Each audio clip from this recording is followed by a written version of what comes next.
are going to talk about journalism in the age of AI with Steve Hasker, Cara Swisher, and Craig Newmark. Let's get straight into it. Steve, I think Thomson Reuters has sued a company over AI usage. You've partnered with AI companies. You've created AI tools. Tell us about the three-pronged attack. Yeah.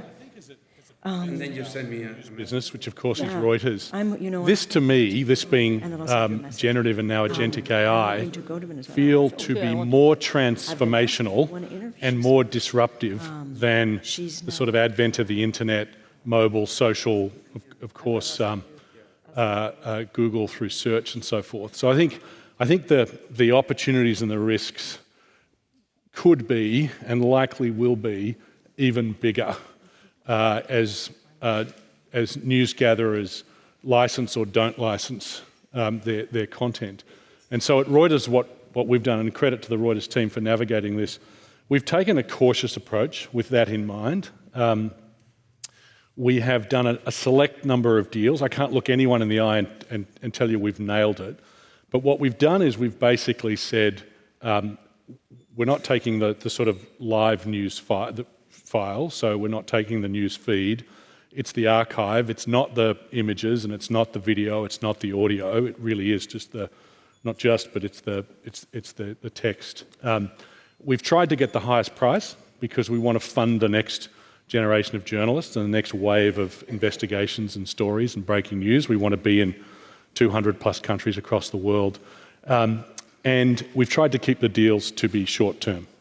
And so that's where we sit. I know, different media outlets, different news outlets have done different things, but we've tried to avoid litigation as much as we can and work sensibly and selectively with the frontier models. So those are the choices you're taking. Cara, how do you assess the choices being made by news media when they're faced by this new technology? Well, they can't ignore it, right? It's sort of like electricity. Like it can either electrocute you or light your house. And so ignoring it is what they did the first phase, and then the rapacious information thieves of technology came in and ate their lunch, right?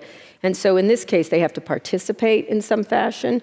That said, they still have no control over it. The real control lies with the tech companies who are still intent on stealing. But do you think that they should accept their lunch was eaten and move on to forming partnerships, or they should go back to when the lunch was eaten and try and take legal action? I don't quite know. I think legal action is just a different version of negotiation. It's just, it's the same difference. I don't think there's a lot of strength that the media companies have against this because they do not own the technology, and it's being governed by people who, let's just be clear, could give a fuck about all of you. Like they don't. You're just, I was remembering. Not any of them? Maybe Dario a little bit, but it's a low bar. Let's be clear. He's great, but I'm sorry. I mean, I like him, but still, I don't really particularly want him or anybody else to be in charge of our media diet. And so they're going to give payments now, because before they just stole it, and that worked pretty well for them. But now they're going to give you a little bit of money, and you don't have much choice. And archives is an excellent way to do it. That's because they're just sitting there. So what's the difference? The question is, what do you experiment with that works? And in some cases, it's interesting. There's things that you could do. And in other cases, when I make things, my idea is, did anybody ask for this? And a lot of the AI experiments media is doing, I always go, nobody asked for this. And so that's the question of what works well for your systems and what doesn't. I'm sure some of the tech CEOs might frame their work a little differently to how you're doing it. Craig, you know enormous amounts of people within the tech world. You, of course, founded a hugely successful company, Craigslist. What's your view of how people within tech see the news business? The people who run things, I don't circulate among them. No, he doesn't. That's why he's great. I circulate at the nerd level my fellows who have marginal social skills at best. And I have started to successfully outsource my social skills, which sounds like a joke, admittedly, but isn't. See, I think he's charming, but that's... Well, that's the web of deception I've woven. But I do speak to people using back channels at some danger doing the work in tech companies. We all observe that bad actors through the years have, as they say, flooded the zone with shit. Yep. and that they're not happy with that. And together we observe that AI, large language models, have trained themselves on shit, particularly when it comes to politics and matters of culture war, such that chatbots and so on are really incapable of delivering anything but bullshit, and that represents a big threat to democracy. But Craig, as such, and Cara, let's bring you in. Sure. If Craig's point is correct that the LLMs are working with sometimes thin gruel, doesn't that give journalism leverage? Because it's saying, look, we've got content of value here. But we're constantly giving away power. We're constantly assuming the idolatry of innovators and of wealth. I mean, I often say to a lot of them, and I'm not saying it to you, sir, but because you give your money away in ways I prefer, but it's, two things he was saying: garbage in, garbage out. That's really, it's a technology. They talk about that in technology. And the other thing is, they don't have an interest in technology. One of the first times I was walking around Google with Larry Page or Sergey, whichever one of them, well, no, one's really obnoxious now with the MAGA crap. But when I was walking around, they don't care if it's a cat video or he literally argued with me over the news feed, and he's like, yeah, we'll put whatever in. I'm like, whatever? Like, there's a different level between the New York Times and some like shitty thing, but they don't care. Like, you have to, what's happened with media is we pretend they're smarter than they are about everything, and they're just, they either don't care or they're obtuse. They are. Yeah, I mean, just on this, I think there's a philosophy that's been much written about in Silicon Valley, which is if I can scrape it, it's fair use. Correct. If I can scrape it and get hold of it, then all bets are off. And I had a conversation many months ago now with the top of the house at one of the frontier models. And essentially I said, look, it's very clear to us that you've scraped the Reuters news file, and it's playing a significant role in fueling the output of your chatbot. And he said, no, it's not. We haven't done that. We're very respectful. And so I said, okay, let me just. He's talking about Sam Altman, I'm guessing. And I happen to. I happen to have. Was it Sam Altman? I happen to have. Yes. It actually wasn't Sam Altman. Oh, was it? Okay. But Should we just run through with the number of guesses until we get there? Anyway, so to make a long story long, essentially I said, okay, this was the night after a particularly vicious volley of missiles from Russia into Ukraine, and so I searched for this on this particular executive's chatbot. And literally up came the Reuters article. Of course. In its entirety. And so I turned the laptop around and I said, are we going to continue this conversation? And he said, well, that's a one-off. And I said, okay, well, let's how about India, Pakistan? Let's look at that. Exactly the same thing happened. Now, I may have prepared for this and had a sense that those things were going to come up, but we've sort of taken the approach, to Craig's point, that these models need to be fed, and we have a view that, governed by the trust principles and 2,700 journalists, that the Reuters news file is amongst the best, and therefore we are going to make it available. But there are still instances today where you'll enter, a query into a chatbot, and it will source Reuters, and we're not getting a penny for that. And most importantly, that is not going to fund great journalism. And I think that is that's a travesty.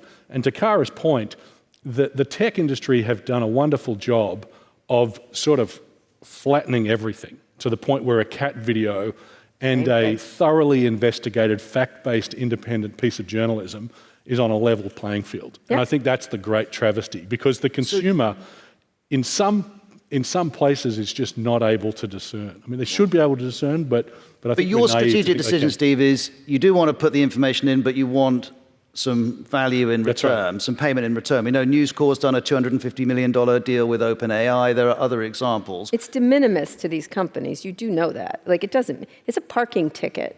Just like yesterday, Elon had to pay $1.5 million for cheating investors. It's a parking ticket. But in the context of the news businesses rather than the context of the tech businesses, it's not necessarily a parking ticket. And so as such, do you think, Kara, that some news organizations are starting to extract an appropriate level of value for the work they're putting in? No. I mean, we're sort of in the thank you, sir, I'll have some more period of our life, right? Thank you for the gruel. We appreciate you taking our stuff and redoing it. It's just, I don't know that we have any particular power, right? Except to create things that audiences want, right? Or decide we're going to have businesses that are economically work for us. Like mine, I have a very small level of cost. We make a lot of money. So you have to sort of build other things. But as Emma was saying earlier, it costs a lot of money to take on Donald Trump. Well, you used a word that I know, Craig, you've used a lot recently, audience, because you've put in the region of just under $200 million of philanthropy into various news projects. But recently you said you're not going to continue at quite that rate. And you highlighted the fact you didn't think journalists and news organizations were as focused on the audience as they needed to be. Just help us understand that. I speak in considerable ignorance of the news business. But it does occur to me that if you want a paying audience, you have to build and develop that audience. And in retrospect, very few of the organizations that I've helped fund have been thinking either about building the audience development. I also observe that many of them are not thinking about protecting their staffs. So I've put some efforts into that, and I think I may be about to increase it again through the Journalism Protection Initiative out of the City University of New York J School, led by Joel Simon. The deal is that journalists do need to protect themselves even when their physical safety is assured, but worse things happen to journalists than just physical matters. Yeah. But I have been withdrawing in a number of respects because I've seen the people doing the best work on what Cory Doctorow calls enshittification.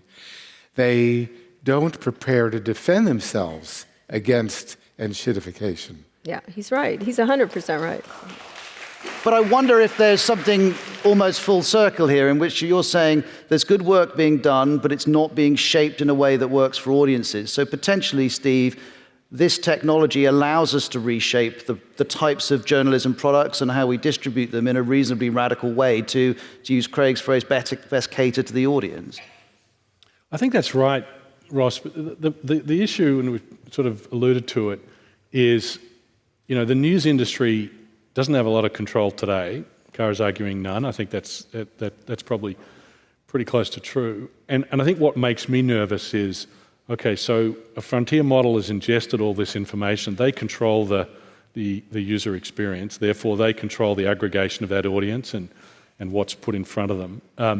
And then when that particular deal comes up, what's next? Now, we have faith in the sort of value of constantly replenished and refreshed news and fact-based storytelling.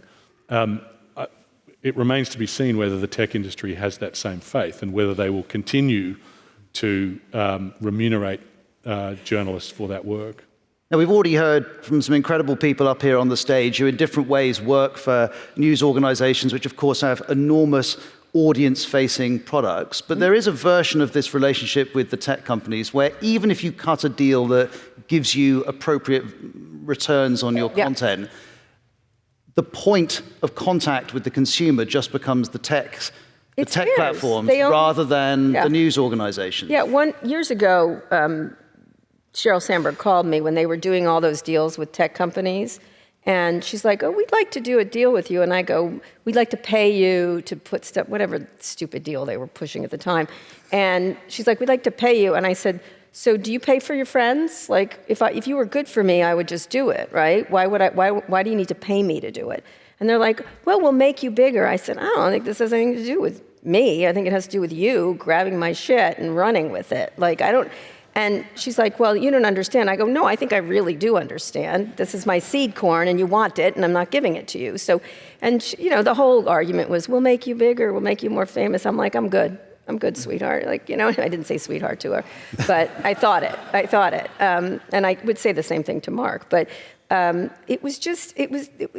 want to take things. They understand. They're the Borg. Do you think, Craig, that the tech firms want to be the point of contact with journalism? That their preferred model here is that even if they pay us for the content we make, in the end, everyone accesses that content via them? Tech firms are large organizations consisting of many factions. Some of them are benevolent and do want to help out. Some just don't care. So what I try to do is find means of encouraging the people who want to do something that might have something like the right thing, and I'll encourage them with only very marginal success, but I keep plugging away with hope that they'll do more of that right kind of thing.